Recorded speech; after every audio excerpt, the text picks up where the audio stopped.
Uh, Good evening, everyone. Thank you so much. Trusting that you had a fantastic week. Mine was fabulous. The Lord has been faithful so far. He has preserved my life, and I'm just grateful. Today, we're not going to discuss anything to do with relationships. Today is just time to thank the Lord. It has been a lengthy year. I know we are still having like a few days to the end of the year, but all the same, we are so grateful to the Lord for preserving our lives. I'm not a pastor, of course, but today I've just been touched to share some of my sentiments with you guys. Now, allow me kindly just to, today I just want to encourage someone. It's good to encourage one another, and I don't know the kind of trouble that people are going, because this world, people have a lot of issues going on in their lives. There are those who are happy, there are those who are sad, there are those who are just in between, going through the cycle of both happiness and trouble. Now, today I just want to direct my topic today to those who feel discouraged. I know they are out there, and they are could be you're going through a lot of drama in your life. I may not be privy to that kind of drama, or it could be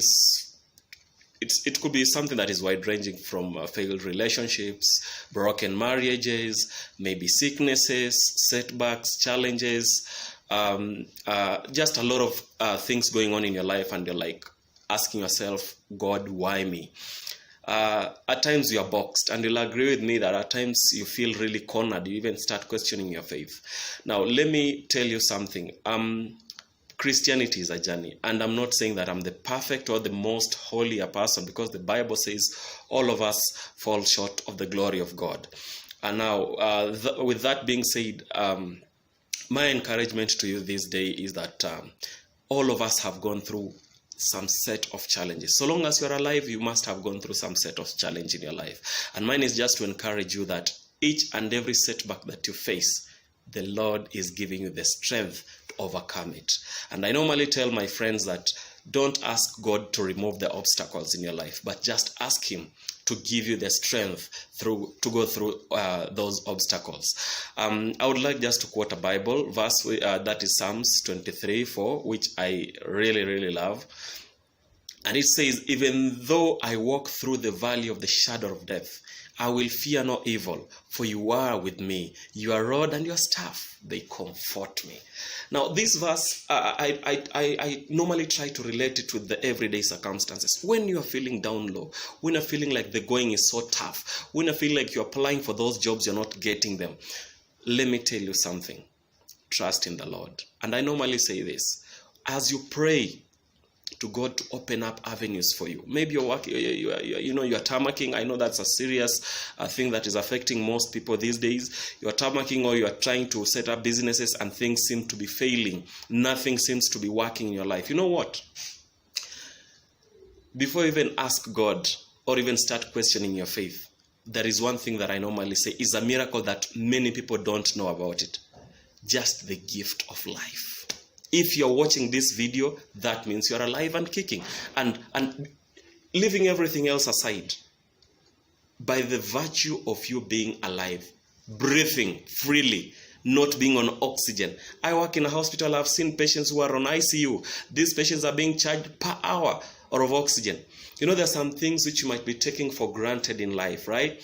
You are so used to them until you find that, like, you don't see them as a miracle. Some people tend to look for a miracle from very far places. You want to far-fetched things. You want to wake up, you are an overnight millionaire. You want to wake up, your marriage is flourishing. You want to wake up, your children are going to good schools. You want to wake up, you are in this perfect good health. But let me tell you something. There are some things which we tend to take for granted, not knowing that there is somebody else who doesn't have that thing. And I normally say this, so long as you're alive, just say thanks unto you, Lord. And before you ask God for something, just be grateful for that. Just say, God, thank you so much for the gift of life. Thank you so much for my family. Thank you so much for my job. Thank you so much because I have a roof over my head. Those are some of the basics which people normally overlook. We tend to look at so many far-fetched things. We don't tend to, try to look at things that are maybe materialistic in nature, if you're blessed with those, then you feel like, no, that is when the Lord is for me. But let me tell you something. Don't get it twisted. So long as you're alive, so long as you have a roof over your head, so long as you can have some 2-3 clothing to put on, that is the very first blessing that you're overlooking. So don't go for fetching things, bringing them to reality and taking things for granted that the Lord has blessed you with. Allow me to quote another verse. That is Joshua 1:9. And it says, "Have I not commanded you? Be strong and courageous. Do not be afraid, do not be frightened, and do not be dismayed, for the Lord your God is with you wherever you go." Wherever you go, it doesn't matter where you are. Wherever you go, the Lord is for you. So no matter what you are doing, make sure that you are forever grateful for what you have. That is the first step of attracting the favors of the Lord. Personally, I've gone through a lot in my life, and I'm not bragging. I normally say, for any good thing that the Lord has prepared for me, I don't take it for granted. I only say, Hosanna, Hosanna, Hosanna. I've been down there. I'm not saying that I'm where I want to be. In no way. No way. I know it's still a journey. Every person has a vision. Every person has a dream. Every person is ambitious. At least any person should be having a dream that you want to accomplish in life. I may not have been there, but I'm not where I used to be. The Lord has shown his face upon me. And I'm so glad, I'm so faithful for that. There are those people who want, I even have them on my Facebook as some of my friends who question the Bible. Some even going to the extent of calling it crap, like it was just written by some people, just trying to poke holes into the Bible. But let me tell you something. Because actually some even go to the extent of saying there is no need of even being a Christian. It's like it looks so old school. Yeah, the modernity is like not going to church. That is the new fashion. Don't get it twisted. You are getting lost. Let me tell you one thing. You are getting it all wrong. Why should you condemn a book that just says love your neighbor as you love yourself? Why should you condemn a book that says assist somebody who is poor? Why?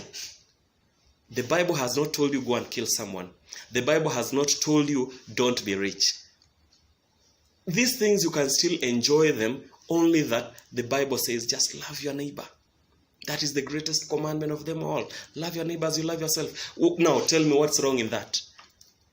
And then number 2, I normally say one thing. Even if you are still like you've not like given your life to Christ, you're not yet born again, I normally say this: you'd rather, because there are those who say is like they don't want to be to be trapped by the set of rules that are set in the Bible. Well, let me tell you something.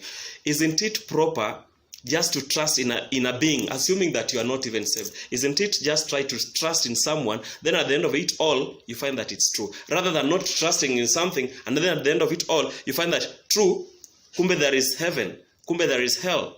So it's just proper to just at least trust in something, and a supernatural being, which is God, and Jesus Christ, of course, being his son. So thank you so much for keeping it locked. Allow me just to sing this short chorus. I love it so much. I'm no longer a slave to fear, for I am a child of God. You unravel me with a melody. You surround me with a song of deliverance from my enemies, till all my fears are gone. I'm no longer a slave to fear. For I am a child of God. Barikiwa.